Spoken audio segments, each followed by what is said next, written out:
Now at 10, timing out a round of showers for the day tomorrow. Plus, all eyes are on Hurricane Idalia. And for our friends in the Gulf Coast, we're going to have the latest track and intensity.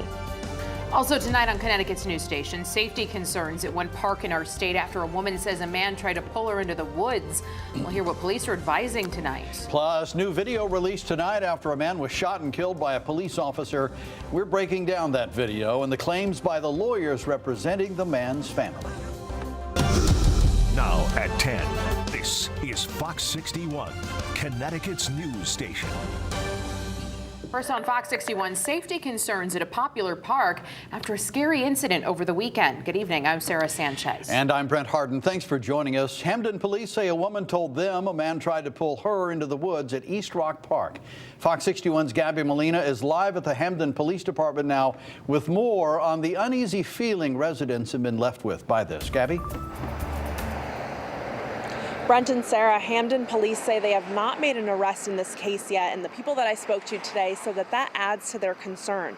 Many of them saying that this incident has prompted them to change their behavior.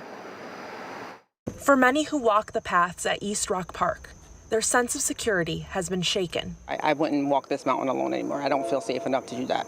The park runs through New Haven and Hamden. Police say a 24-year-old woman was walking on the Hamden side Saturday afternoon when she says a man approached her from behind and tried to pull her into the woods. Police say the woman screamed, causing the man to run away. When officers searched the area, they weren't able to find him. When I just heard about this, I was like shocked. I thought, what? No way, especially around here. Many sharing that same shock, while recognizing it's a fear often in the back of their minds, especially for women. I feel like a woman, I thought I was a little bit safe, even in the park, so I can't feel safe in the park during the day. We went strips of the path without seeing any other people, too. So even in the broad daylight, if there's not other people around, just walking by yourself can always be scary. In the wake of the incident, Hamden police increased patrols in the area and shared some safety reminders for people. Avoid secluded areas. Make sure someone else knows your plan. Avoid distractions such as headphones. Be alert, observant, and aware of your surroundings. But people also had some advice of their own. I would always walk with a buddy. If you are going to walk alone or run alone, I suggest only putting one earbud in your ear and possibly carry mace. Many now taking some of those extra steps to protect themselves, but saddened about the need to do so. It's a shame that people feel like they have to walk together with someone because you want to be able to go out and do something on your own. You shouldn't feel obligated to bring someone just for your own safety.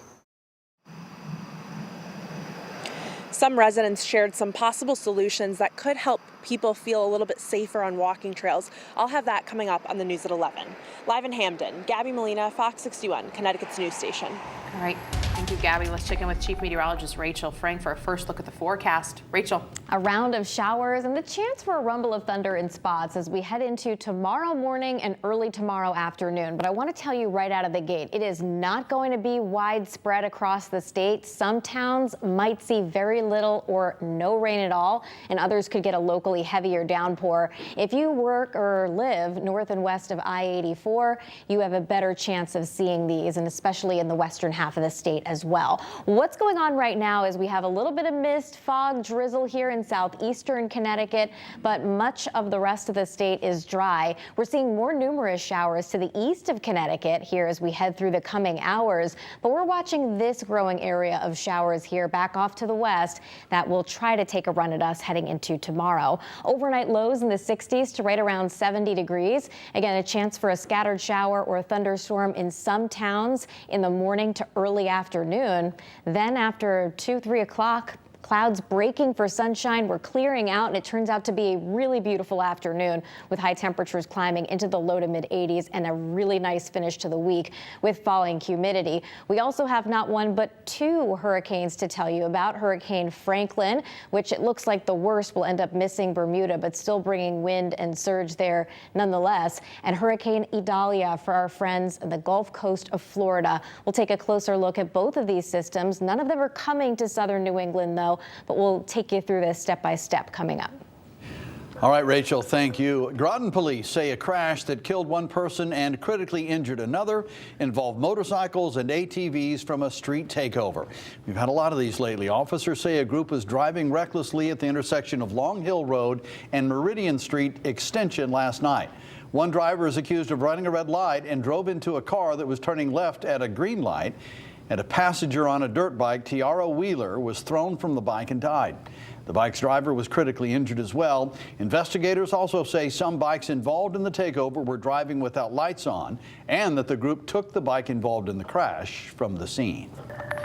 Attorneys for the man who was shot and killed by police earlier this month in West Hartford believe officers may have waited too long before providing life-saving efforts. Yeah, all of this coming to light after new video from a witness shows the response of officers after the shooting.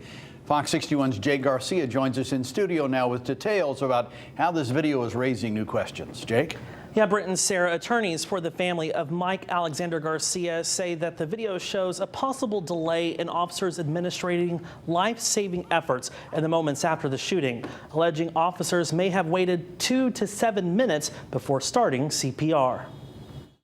Attorneys for the family of 34-year-old Mike Alexander Garcia have introduced new video evidence in the wake of a deadly police shooting in West Hartford. The newly released video was taken from a customer's cell phone at the Fairtown Tire where the shooting took place. It shows the moments after the shooting when the car Alexander Garcia jumped into at the tire shop crashed across the street. The video shows officers standing around the vehicle where our client was shot. There appears to be an approximate delay of 2 minutes before any CPR or other life-saving efforts are made to resuscitate our client, who had just been shot 4 times at point-blank range. Attorneys estimate the delay in providing life-saving care could be as long as 7 minutes, comparing the timestamp from the body camera video released by the Office of the Inspector General and the metadata from the video taken by the witness. According to the body camera video from Officer Andrew Teeter, he fired his weapon at 5:12 that evening. The attorneys claim that the witness started filming on their phone at 5:17, and 2 minutes into the video, CPR efforts began, putting that time at 5:19. Additional assessment and coordination of the correct times are needed, but our preliminary findings appear to show that a 7-minute delay from when the shooting occurred to when the police officers begin to administer medical aid to our client. Attorneys also say they believe Alexander Garcia was unarmed at the time of the shooting. It is clear from the video evidence that our client was unarmed. There has been no mention of the discovery of any weapons on his person or in the vehicle. Now, the family's attorney also confirming that a second independent autopsy was performed out of state and that the family can now begin making funeral arrangements. We reached out to the West Hartford Police Department for answers, but were referred to the Office of the Inspector General, who continues to investigate this case. In studio, Jake Garcia, Fox 61, Connecticut's news station. Great, thank you, Jake. New here at 10, a Fox 61 follow-up in Windsor. Parents are concerned about sending their children to school because of pictures surfacing of what they say is mold in Oliver Ellsworth Elementary School. The Board of Education met tonight to hear parents' comments. Fox 61's DeAndrea Turner was there. She joins us in Windsor with the details on what they said. DeAndrea. Well, there are still a lot more questions than there are answers for concerned parents here in Windsor. But the Board of Education did make proposals to the superintendent for this problem they say that has been long-standing.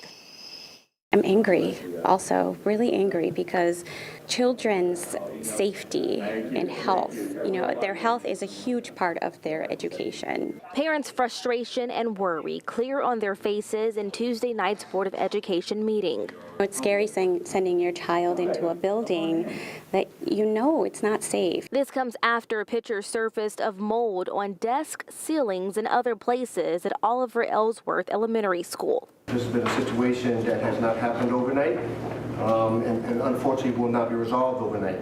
Now parents and teachers want answers to what solutions will be as they send their children to school. I am absolutely disgusted and actually worried, not only for my child that's there, but for the staff that's there. While parents say these pictures are from last week, the superintendent says otherwise. They're not from this year, and they weren't from any time when school was in session. So in the summer, that's when we discovered the issue last summer. The district also says that third-party testing was done and results were in legal parameters for students and staff to be in school. The superintendent doubling down that it is safe. And I will say clearly, I have family in that school, and one of my daughters works at that school. And I'm not going to risk my children, and I'm not going to risk my family, and I'm not going to risk any children here in Windsor Public Schools. The BOE says the bottom line is there's a problem that needs to be fixed. This is not a time for finger pointing. This is a time where we come together and provide leadership, collaboration, and make sure that at least this Board of Education can earn back the trust of the citizens and the staff. Now, another big concern at this meeting tonight was the lack of transparency between officials and parents. The BOE proposed to the superintendent that they have an official come out every week to the BOE, the town officials, and staff about an update on what's happening, and appoint another person to propose to the public about what's happening as well. And the superintendent, he has another meeting here tomorrow night for the public. He says that he'll have a lot more answers for those concerned parents. And the next town council meeting is next Tuesday. In Windsor, DeAndrea Turner, Fox 61, Connecticut's news station.